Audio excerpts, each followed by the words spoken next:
LCR परिपथ, जिसमें तीन के तीनों इंस्ट्रूमेंट लगे हों।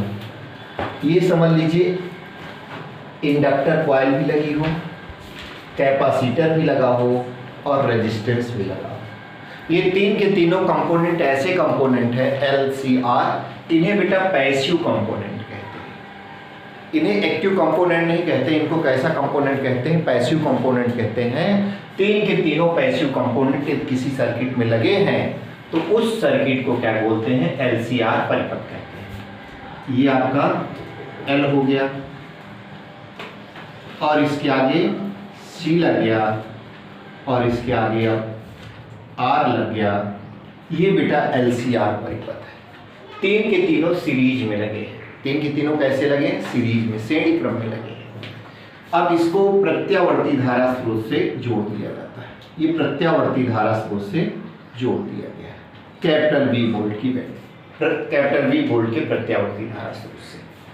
ये वोल्टेज तीन भागों में डिवाइड होती है। ये VL है, ये वोल्टेज कितने भागों में डिवाइड होती है? तीन भागों। ये VL है, ये यहाँ पर VC है और ये यहाँ पर VR।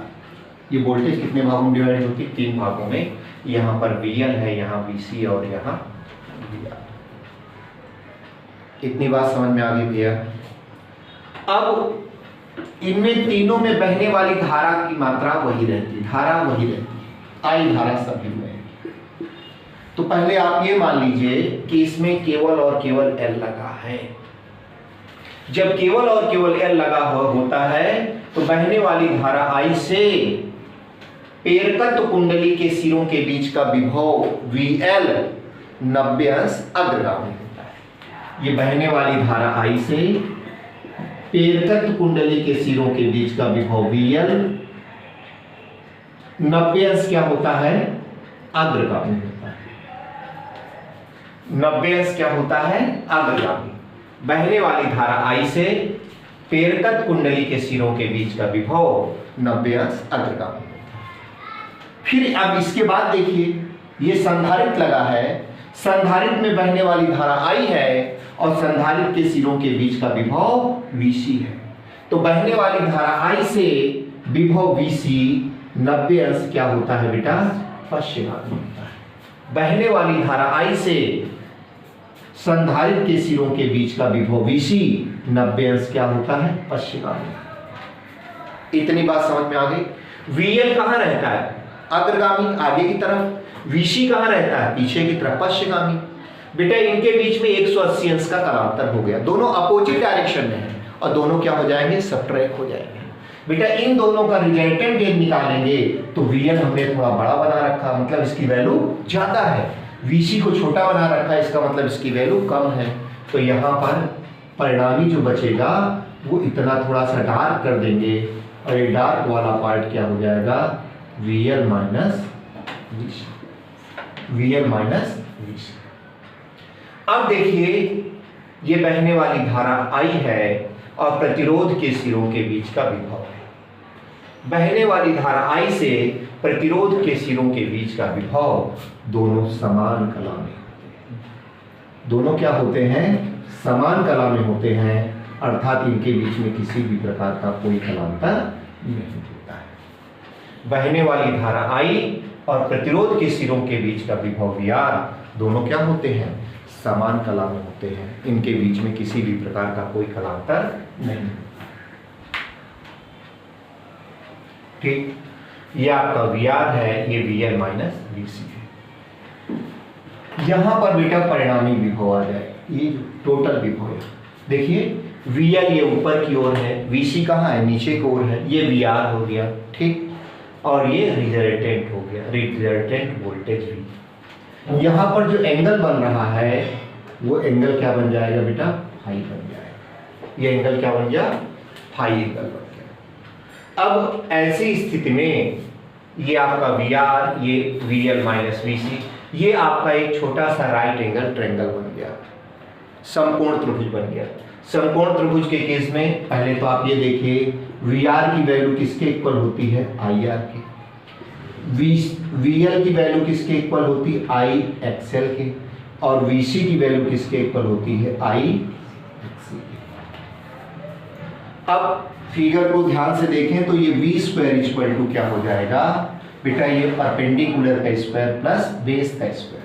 परपेंडिकुलर क्या है, VL माइनस VC का whole square plus VR square.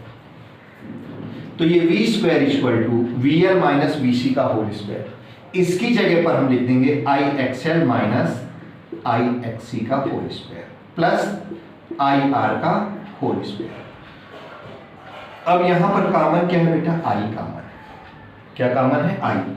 तो V स्क्वायर इक्वल टू आई, जैसे ही कॉमन लेंगे चूंकि स्क्वायर लगा है तो कॉमन के बाहर क्या आ जाएगा, ब्रैकेट के बाहर आई स्क्वायर आ जाएगा, आई स्क्वायर एक्सएल माइनस एक्ससी का होल स्क्वायर प्लस यहां पर आई स्क्वायर कॉमन ले लेंगे आर। आई स्क्वायर को यदि हम कॉमन ले लें तो V square equal to I square को यदि कॉमन ले लें तो ये आ जाएगा एक्सएल माइनस एक्ससी का whole square plus R square. ये इधर मल्टीप्लाई इधर डिवाइड में आ जाएगा, V स्क्वायर बटे आई स्क्वायर इक्वल टू ये क्या हो जाएगा, एक्सएल माइनस एक्ससी का whole square plus R square. ये V square upon I square की जगह पर हम Z लिख देंगे, Z square equal to XL minus XC का whole square plus R square. ये Z आ गया। अब यहां पर बेटा फेज डिफरेंस निकालेंगे, फाई की वैल्यू। ये जो वोल्टेज V है और ये करंट I है, इसके बीच में फेज डिफरेंस कितने का है, तो फेज डिफरेंस लिख देंगे tan फाई इक्वल टू क्या होता है, परपेंडिकुलर अपान बेस, लंब बटे आधार।